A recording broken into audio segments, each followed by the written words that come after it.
क्या एक नार्सिसिस्ट अपने पार्टनर को भी नार्सिसिस्ट बना सकता है?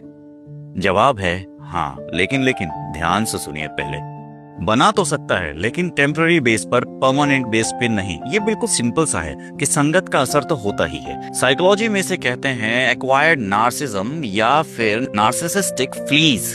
अब ये है क्या? एक्चुअली ऐसा समझिए कि आप किसी एक एनिमल के साथ रह रहे हैं और उसे अगर कुछ कीड़े वगैरह लग गए हैं तो उसके कुछ कीड़े आपके शरीर में भी आ जाते हैं, है ना? बिल्कुल सिंपल सा, मैं आपको एक एग्जांपल की तरह दे रहा हूँ। इसी तरीके से नार्सिसिस्ट काम करता है डिफेंस मैकेनिज्म में हमेशा, कि मतलब उसे किसी भी चीज से कोई खास फर्क पड़ नहीं रहा होता है, खास तौर पे उसके पार्टनर की बातों का, राइट? एक टाइम के बाद तो होता क्या है, अब यही चीज सामने वाले का ना फर्क पड़ना ही on a second hand partner को बहुत ज्यादा तकलीफ दे रहा होता है कि यार ये मेरी बात समझ नहीं रहा, ये मेरी बात सुनना नहीं चाहता, या ये मुझे हमेशा इसी तरीके से ट्रीट करता है, गोस्टिंग करना एंड दिस एंड दैट। और ये सारी चीजें कहीं ना कहीं आपको बहुत हर्ट करती हैं। तो आफ्टर सम टाइम्स क्या होता है कि आपको लगता है कि शायद यही तरीका होता है सामने वाले को ट्रीट करने का या किसी को भी ट्रीट करने का, ठीक है? तो उसकी कुछ आदतें आप एक्वायर कर लेते हो। फॉर एग्जाम्पल के लिए कि आपके आसपास के लोग अगर आपसे किसी चीज के बारे में बात करना चाह रहे हैं तो आप डाउटफुल रहते हैं कि इसको कुछ तो चाहिए होगा मेरे से, इसीलिए मुझसे बात करना चाह रहे हैं। या आपके आसपास वाले आपसे नॉर्मल भी बात करना चाह रहे हैं, आप उनसे रूड बिहेव कर रहे हैं। या आपके आसपास वाले आपसे तमीज से भी बात करना चाह रहे हैं, आप उन्हें इंपॉर्टेंस दे नहीं रहे। होता क्या है कि आपको ऐसा लग रहा होता है कि आप इस तरीके से अपनी एनर्जी सेव कर रहे हैं, आप इस तरीके से आपका कोई इस्तेमाल नहीं कर सकता, आप इस तरीके से चलने लगते हैं कि यार अब